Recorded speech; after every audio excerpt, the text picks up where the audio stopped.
இன்னைக்கு விஜய் வந்து கரூர் விஷயத்துல வந்து சிபிஐல ஆஜராகிருக்காரு.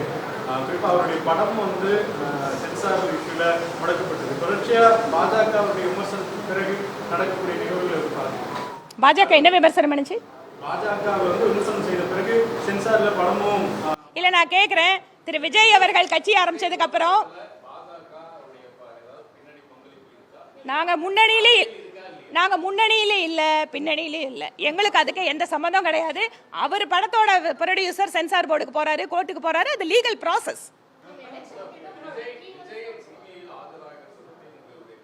என்னோட கருத்து ஒண்ணு இல்லைங்க. சிபிஐ சம்மன் கொடுக்குது, அவர் போய் ஒரு பதில சொல்லட்டும். அதுல என் கருத்து என்ன இருக்கு? என்ன நடந்ததோ அவர் சொல்லட்டும்.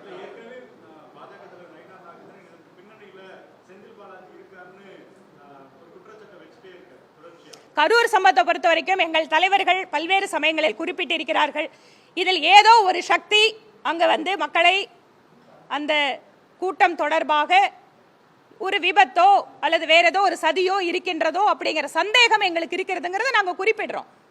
அதனால அந்த சந்தேகத்துக்கு சிபிஐ விசாரணை கொடுத்துருக்கு. பார்ப்போம்.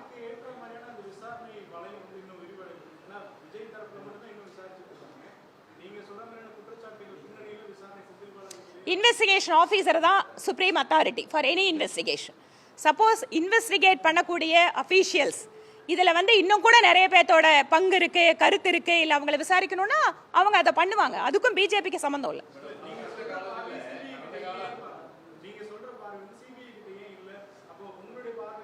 இல்லைங்க, நீங்க இப்போ இல்லைங்க ரொம்ப ஒருத்தர் வந்து கூப்பிடலான்னா அவரோட ஸ்டேட்மெண்ட்ல இருந்து இன்னும் நிறைய பாயிண்ட்ஸ் கிடைக்கும். இட் இஸ் நாட் தட் எடுத்தோடனே வந்து 100 பேர்த்த விசாரிக்க மாட்டாங்க.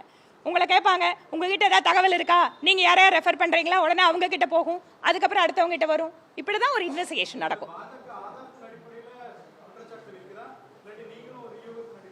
நாங்க தான் சொல்றோம், எங்களுக்கு அந்த சந்தேகம் இருக்குன்னு சொல்றோம். எங்க கிட்ட வந்து மெட்டீரியல்ஸ் இருந்தா நாங்களே கொடுத்துருப்போம். பட் எங்களுக்கு we strongly believe, we strongly suspect something had happened.